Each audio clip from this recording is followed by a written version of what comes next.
మాట్లాడితే ఒక విషయం చెప్తాడు. మేము ఉండేటప్పుడు 20,000 రూపాయలు ఉండేది, చంద్రబాబు నాయుడు వచ్చాక 13,000కి తగ్గిపోయిందని చెప్పి మాట్లాడుతున్నాడు. ఇది నేను సొంత కవిత్వం కాదు, ఇది ఆన్ రికార్డ్. ఏ డిపార్ట్మెంట్ దగ్గరైనా సరే రికార్డు ఉంటుంది. గత 10 సంవత్సరాలు మిర్చి ధరలను తీసుకున్నాను ఒకసారి. 2015-16 నుంచి 2024-25 వరకు ఏ సంవత్సరం ఎంత ధర మిర్చికి ఉందని అన్ని సంవత్సరాలు చూస్తే మాక్సిమం 11,000 నుంచి 13,600 వరకు ఉంది. 2 సంవత్సరాలు 2022-23, 23-24 ఒక సంవత్సరం 20,500, ఒక సంవత్సరం 20,000 ఉంది. ఇది నేను ఏదో 13,000 ఉంది, 14,000 ఉంది, రైతుకి ఇప్పుడు ఇచ్చేస్తున్నామని చెప్పి నేను ప్రభుత్వం తరపున చెప్పడానికి సిద్ధంగా లేను. ఈ రోజు మిర్చి రైతు ఇబ్బందుల్లో ఉన్నాడు. ఎందుకంటే ఆ రోజుకి ఈ రోజుకి పెట్టుబడులు పెరిగాయి, పెస్టిసైడ్స్ రేట్స్ అన్ని పెరిగాయి, కూలీల రేట్లు పెరిగాయి. ఇబ్బందులు ఉన్నటువంటి విషయం కూడా ఈ రోజు మేము గ్రహించాం. నీలాగా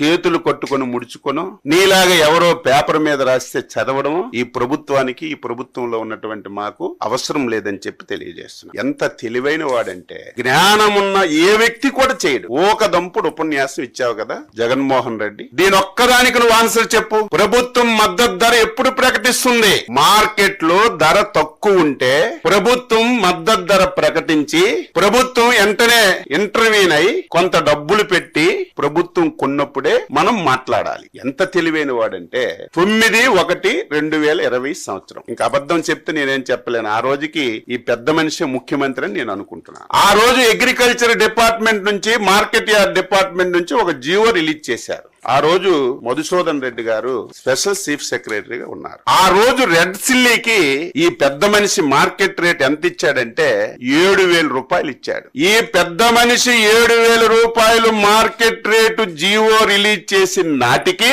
గుంటూరు మార్కెట్ యార్డ్ లో రేటు 12,000 రూపాయలు ఉంది. ఇటువంటి పిచ్చి పనులు నువ్వు చేసి, ఇటువంటి దారుణాలు చేసి ఈ రోజు రైతు మీద గగ్గోలు పెడుతుంటే ఎవడు నమ్ముతాడని చెప్పి నేను తెలియజేస్తున్నాను.